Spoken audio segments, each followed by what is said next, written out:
জানতে চাওয়া হয়েছে 7 ভাগে কুরবানি করা যাবে কিনা। এই ধরনের প্রশ্ন কিন্তু আমরা আগে শুনতাম না। রিসেন্টলি কিছু কিছু স্কলারদের আলোচনা বা এতে করে লোকজন হয়তো বিভ্রান্তিতে ভোগেন কিংবা একটা ধোঁয়াশা তৈরি হয়, ফলে এই প্রশ্নটি করা হচ্ছে। আমরা আবহমান কাল থেকে আমাদের প্রিয় মাতৃভূমি বাংলাদেশে হয়তো ছাগল কুরবানি দিয়েছি অথবা গরু কুরবানি দিয়েছি সর্বোচ্চ 7 ভাগে। সো এটা আমাদের সবার কাছে জানা ছিল, এ নিয়ে আগে সংশয় ছিল না। ইদানিংকালে অনেকের মধ্যে এই বিষয়ে সংশয় জেগেছে। কেউ কেউ বলে থাকেন যে ভাগে যদি কুরবানি দেওয়া হয় 7 জনে মিলে, গরুতে বা মহিষে বা উটে, এই ভাগে কুরবানি হবে না, এটা অনেকে বলে থাকেন। এই কথাটি আসলে ঠিক নয়। আপনি যদি ভাগে কুরবানি দিতে চান এটি জায়েজ আছে, এবং একটি উটে বা মহিষে বা গরুতে আপনি সর্বোচ্চ 7টি ভাগে কুরবানি দিতে পারবেন ইনশাআল্লাহ। এ ব্যাপারে সহিহ মুসলিমের একটি হাদিসকে আমরা এখানে উল্লেখ করতে চাই।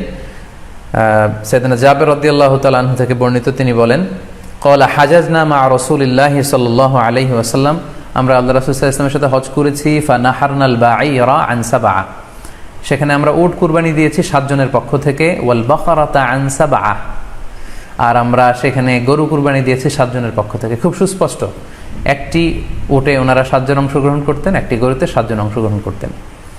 তো এই হাদিসের আলোকে অনেকে বলে থাকেন যে এটি হজের সময়, সফরের সময়, কিন্তু মুকিম অবস্থায় 7 ভাগে দেয়া যায় না। আসলে এই কথাটিও ঠিক নয়, কারণ সুনানে আবু দাউদের আরেকটি হাদিসে এসেছে যেখানে আল্লাহ রাসূল সাল্লাল্লাহু আলাইহি ওয়াসাল্লাম সুস্পষ্ট বলেছেন, সেখানে হজ বা কোনো সফরের উল্লেখ নেই। সেটা হচ্ছে জেনারেল স্টেটমেন্ট, অর্থাৎ আল বাকারাতু আন সাবআ, গরুতে সর্বোচ্চ 7 অংশ দিয়ে কুরবানি দেয়া যায়।